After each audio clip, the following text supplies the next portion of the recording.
ભાઈ હું સેન્સિબલ વ્યક્તિ છું, મેચ્યોર્ડ વ્યક્તિ છું અને મારી પાસે દિમાગ છે કે મારે શું જોઈએ છે. એક માઇક, પેન કે લેપટોપ લઈને બેઠેલો વ્યક્તિ નક્કી નહીં કરે કે હું ક્યારે નિવૃત્તિ લઈશ. આ શબ્દો છે ભારતીય ટીમના કેપ્ટન રોહિત શર્માના. સિડનીમાં ચાલી રહેલી બોર્ડર ગવાસ્કર ટ્રોફીની 5મી ટેસ્ટ મેચમાં આમ તો ઘણું બધું બન્યું.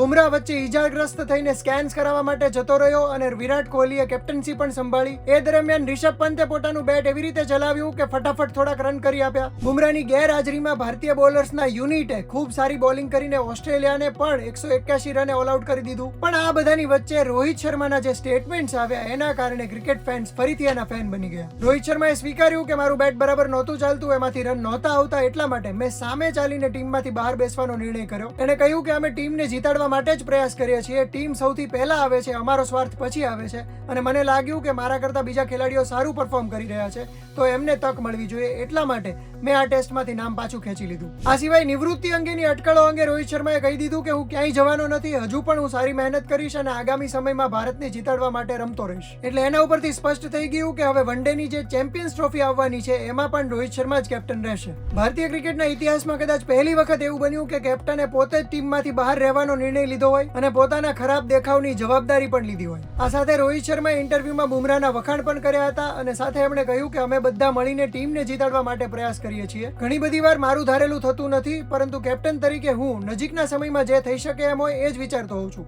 હું 4-5 મહિના પછી શું બનશે એના અંગે વિચારતો નથી. હું ક્રિકેટના મેદાન પર જ નહીં, રિયલ લાઈફમાં પણ આવો જ છું. હું જેવું બોલું છું એવો જ હું દેખાઉં છું. આપણા દેશમાં 140 કરોડ જેટલા લોકો અમને ક્રિકેટ રમતી વખતે જજ કરતા હોય છે, પરંતુ અમારે એ ભોગવવાનું હોય છે. રોહિત શર્માના આ શબ્દોએ ઘણા બધા ક્રિકેટ પ્રેમીઓનું દિલ જીતી લીધું. આશા છે કે હવે આગામી સમયમાં ભારતીય ક્રિકેટ ટીમ ચેમ્પિયન્સ ટ્રોફીમાં રોહિતની આગેવાનીમાં સારું પરફોર્મ કરશે અને ચેમ્પિયન્સ ટ્રોફી જીતશે. મિત્રો, રોહિત, વિરાટ કે રવિન્દ્ર જડેજાની નિવૃત્તિની અટકળો એટલા માટે શરૂ થઈ કારણ કે ભારતે છેલ્લે ઘર આંગણે ન્યુઝીલેન્ડ સામે સતત 3 મેચો હારી અને પહેલી વખત ક્લીન સ્વીપ થઈ. આ શરમજનક હાર પછી પણ ઓસ્ટ્રેલિયામાં સતત હારનો સિલસિલો ચાલુ રહ્યો અને ભારત બોર્ડર ગાવસ્કર ટ્રોફી જીતીને વર્લ્ડ ટેસ્ટ ચેમ્પિયનશિપની ફાઇનલમાં પોતાનું નામ ફાઇનલ કરી દે એ તક પણ જતી રહી. તો સિડનીમાં 5મી મેચમાંથી રોહિતે તો પોતાનું નામ પાછું ખેંચી લીધું, પરંતુ વિરાટ કોહલીએ ફરીથી ચાહકોને નિરાશ કર્યા. આ સિરીઝમાં 8મી વખત વિરાટ કોહલી ઓફ સ્ટમ્પના બોલ ટચ કરીને સ્લીપમાં કેચ આપી બેઠો.